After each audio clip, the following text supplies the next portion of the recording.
Howdy y'all, this is Anita from the Leander table. I've been out at Sandy Creek every day and the situation is not looking good at all.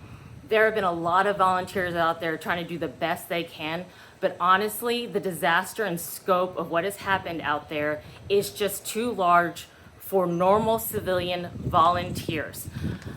There's been a handful of people like Sarah, Michael, Michelle, Jennifer, who are trying to do wellness checks, who are trying to coordinate large-scale equipment operations. This is not viable. We are on day 9. They are going to crack. They need to go home and do their normal jobs because they have a full-time job. They are just civilian volunteers. When you have a call out for donations that go beyond water and clothing and snacks to skid steers, John Deere tractors, plasma cutters, angle grinders, we're now talking about not just, a donation of $100 or $200. What we're talking about is millions to billions of dollars worth of damage that needs to be addressed.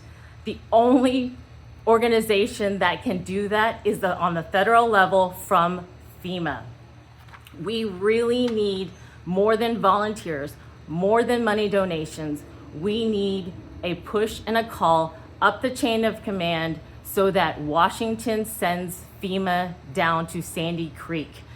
We are going to be reaching a critical level in about 2 weeks where the media cycle moves on.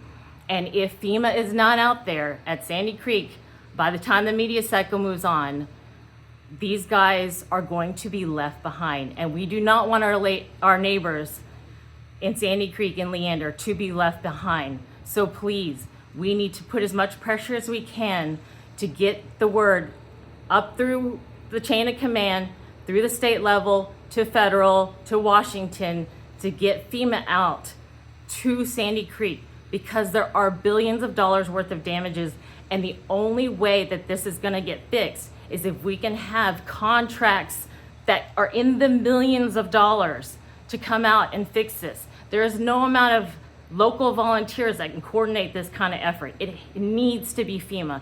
Please, please, if you can, whatever method you think is best, please push out the word that Sandy Creek needs FEMA help. They need to have FEMA come out and do large-scale contracts with construction workers who are able to assess and actually handle this kind of large-scale equipment and damage. Thank you so much. Please don't let our neighbors be left behind. Do whatever you can. Spread the word however you feel is best. I really appreciate it. The community is really coming together, but honestly, this is out of our scope of ability to help. We need help on the national level. Thank you.